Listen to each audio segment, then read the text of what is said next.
Баршаңызға сәлем. Біз фотошоптағы сабағымызды жалғастырайық. Егер сіз өткен сабақты өткізіп алған болсаңыз, онда оны көруіңізді сұраймын. Біз ол сабақта мына жердегі перемещение, яғни объектілерді жылжыту туралы инструментпен танысқан болатынбыз.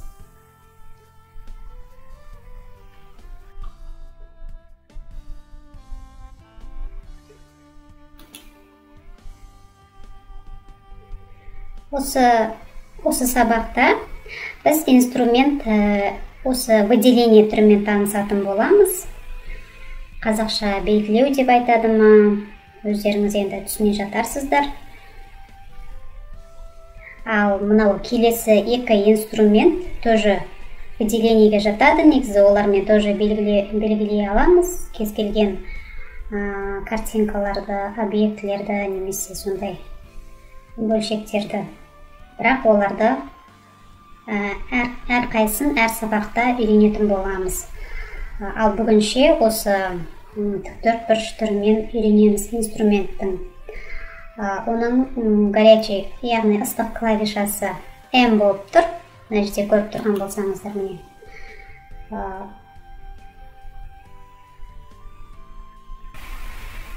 Және де осы инструменттің астында инструмент овальная область, горизонтальная строка, вертикальная строка бар екен, осы түрлері.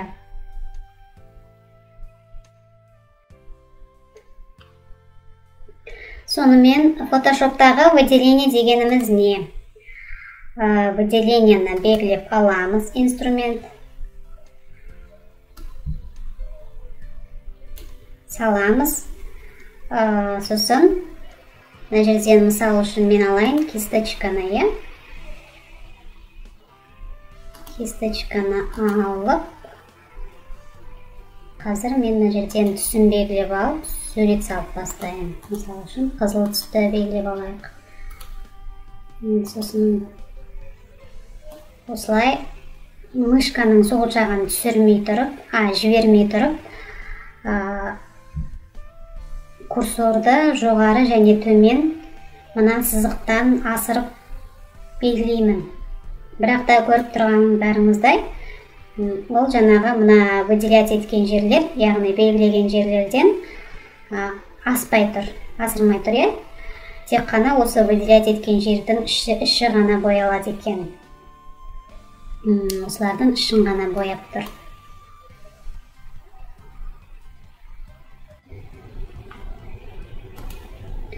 Негізінде бізде осындай аймақтарды белгілеп жұмыс жасайтын выделениенің инструменттердің түрлері бізде үшеуі, және басында айттым. Бірақ та біз соның ең оңай түрімен бастап көреміз. Енді осы аймақты жоғары төмен қозғай аламыз. Және де оны қозғаған кезде көріп тұрсыздар, мына жерде түзуінен келген және горизонтально келген екі сызық көрініп тұр. Ол бізге бағдар беретін, өткен сабақта да мен сіздерге айтқан болатынмын. Қай жерге қойған ыңғайлы және ортасы қай жерде. Соның бәрін бізге көрсетіп, бағдар беріп тұрады осы сызықтар. Енді біз мына жерде слойдың дубликатын создавать етіп алайық. Ол үшін Ctrl G-ға басамыз. Ыстық клавишасы Ctrl плюс G. Енді мына основной фонды скрывать етіп қоямыз, тығып көрсетпей қоямыз. Ал мына жерде выделениеге басамыз, белгілеп аламыз. Сосын Ctrl-ға басатын болсақ, бізде мына жерде қайшының суреті шығады. Енді осы белгіленген жерді бізге жылжыта алады екенбіз. Біз жылжыта аламыз. Астыға, үстіге немесе оңға, солға деген сияқты. Осылай орнынан қозғауға болады. Кесіп алып.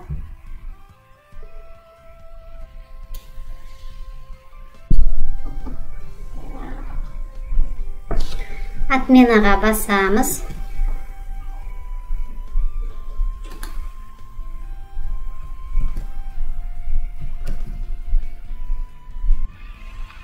Осы инструменттің басқару панелі бар. Мына жерде енді біріншісін алатын болсақ, ол бізде өзі автоматты түрде тұр, иә.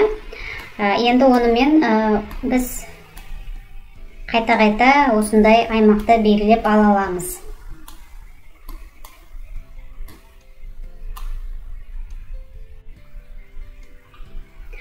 Ал енді мына жерге келетін болсақ, настройка өзіңіздің ыңғайыңызға қарай болады, егер де сіз фотошопта бұрыннан бері істейтін болсаңыз.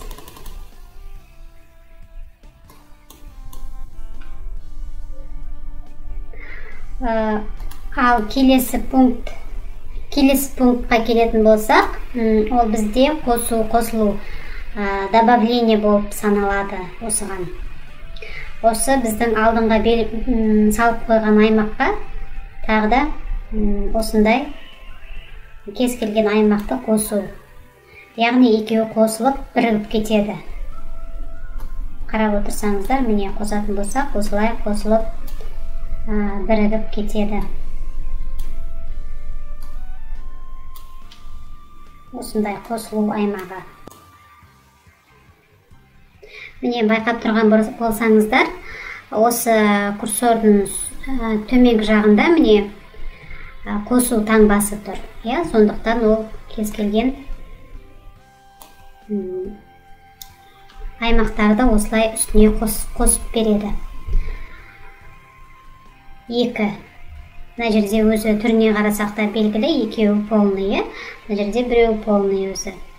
Ал енді мына үшіншісіне келетін болсақ, онда ол керісінше алу пункті. Міне курсордың төменгі жағына қарасақ, минус белгісі тұр. Яғни бетіп жасайтын болсақ, онда кемиді осы аймақ бізде.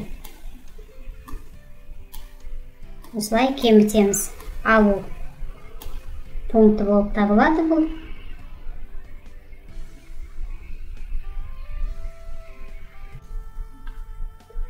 Сосын біз келесі пунктқа келетін болсақ, ол қиылысу пункті. Мына жерде көрсеңіздер крестикте тұр, курсордың соңғы жағында крестик көрсетіліп тұр. Енді осымен белгілейтін болсақ, онда осы жаңағы салған суреттердің, аймақтардың қиылысу жерлерін біріктіру, соларды біріктіреді. Міне көрсеңіз, осылай біріктіріп береді. Осылай біріктіріп жатыр, көрдіңіз бе? Бәрін жинақтап.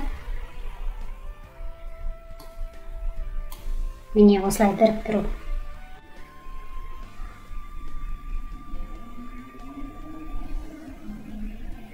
Келесі инструмент бізде растушевка. Мысалы үшін айтайық, мына жерде 40-қа белгілеп, 40-қа белгілеп, мышканың оң жағына апарып, басып, вырезать на новый слой деген бар. Соған басатын болсақ, осы бөлігі бізде бұлыңғырланып, осы бөлігі алынады. Бұл растушевканың көмегімен осылай істелінеді.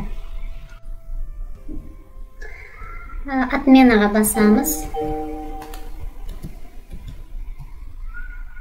Енді жалпы мышканың оң жағына басатын болсақ, бізде мына көптеген строкалар шығады екен, осындай белгілер. Енді оның бәрін біздер бүгінше қарастырмаймыз. Сіздерге ең бастысы мына отмените выделениені көріп алсаңыздар болды. Себебі мұнда көптеген суреттер салатын болсаңыз, белгілер белгілейтін болсаңыз, выделять етіп, соларды отмена жасау үшін керек болады.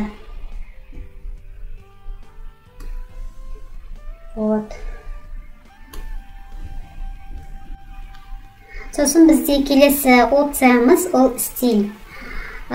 Стиль мұнда бізде әдеттегідей обычныйда тұр, Енді заданный пропорцияға басатын болсақ, онда біз қандай не аламыз? Берілген пропорция болса, осылай аша аламыз. Берілген пропорция бойынша осылай ашамыз. Ал енді заданный размерге келетін болсақ, онда осы бұл үлкейтіп кішірейтілмейді, осы бір размерде ғана тұрады екен, бір көлемде ғана тұрады.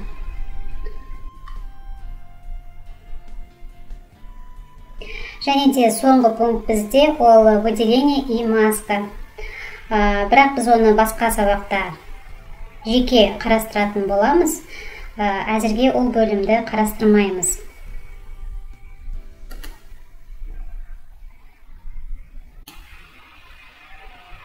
Сосын айта кетейін сіздерге, мынада тоже ыстық клавишалар бар. Shift-қа бассақ, онда біз плюс белгісін аламыз, е? Мына панельдерде тоже ыстық клавишалар бар. Міне, Shift-қа басып тұрып жасайтын болсақ, міне плюс шықты. Не болмаса Alt-қа басып тұрып жасайтын болсақ, онда минус деген таңбасын аламыз.